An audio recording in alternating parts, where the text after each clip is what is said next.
Hey guys, it's Charles Ostlund here, coming to you with the International Wingfoiling Organization about the most common mistakes you might encounter when wingfoiling.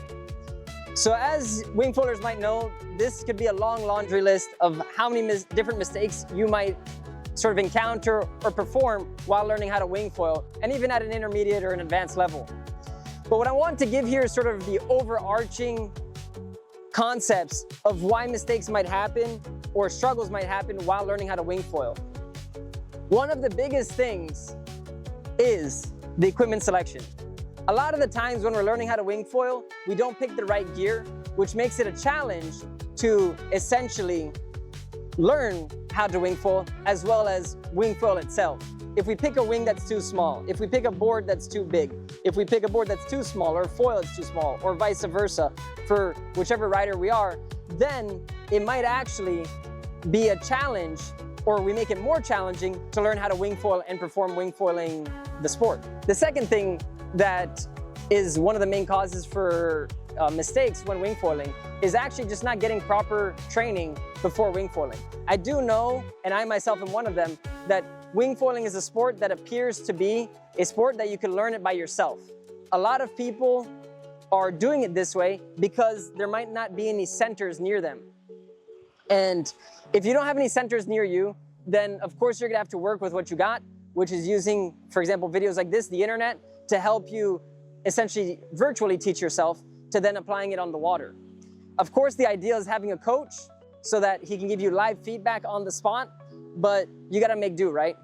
So essentially, those are the two common mistakes that you might encounter when you're learning how to wingfoil, or it's actually the root cause of a lot of mistakes. Not having the right gear or not having proper instruction. Now, the third one is something that can apply to yourself, which is not analyzing why something might be happening. So a lot of the times, if you look at people learning how to wingfoil, you'll see that they're performing sometimes the same mistake over and over again. Some of those mistakes, what might they be? They might be leaning too far forward with the wing. They might be leaning too far back with the wing. It might be how they get up onto the board. When they're going from knee, right? Instead of putting the correct foot forward, they'll maybe do the reverse foot and then standing in a stance that makes it a little bit more challenging for them. Essentially, instead of starting heel side, they're starting toe side and vice versa. So there are all these common mistakes that you might encounter, as well as leaning too far forward or leaning too far back. But in the end, if you sort of correct, let's say, the first three mistakes, which is you ensure you have the right gear, you also make sure you go out on the right day where the conditions are good for that equipment. You try to get yourself proper lessons or coaching. And then also, during the process of learning, you auto-evaluate yourself while you're riding, then this is gonna be a good way to overcome some of these common mistakes that I just mentioned. As someone who has been learning or is going to be learning, it's not as easy as it looks, and the mistakes you might perform might vary from other people's. Some things are easy for you might be a challenge for others. So in the end, there's no real point to cover every single mistake that you might encounter while wingfoiling, but it is to be aware of what you're actually doing while you're wingfoiling. If you do happen to have certain falls that are happening all the time, then it's to try to understand, hey, why is this actually happening? And then trying to correct it.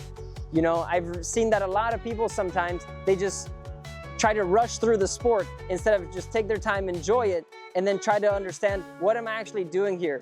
How does this actually work? Why does my foil get lift? And all these things are mentioned in videos that we've previously done, but this is something that will help you out when you are learning this sport and also advancing throughout this sport. Because the learning curve doesn't stop once you can get onto your foil and go upwind. The learning curve continues as you learn how to jibe, as you learn how to ride waves, as you learn how to do freestyle maneuvers. All these sort of different levels or ways to develop your skills will essentially have you starting again at step one. And it's important to master that third part, which is that self-evaluation, so that when you do go out into the water, when you are trying to progress, then you can sort of auto-evaluate and auto-correct yourself so that in the end, you're gonna become a more well-rounded rider.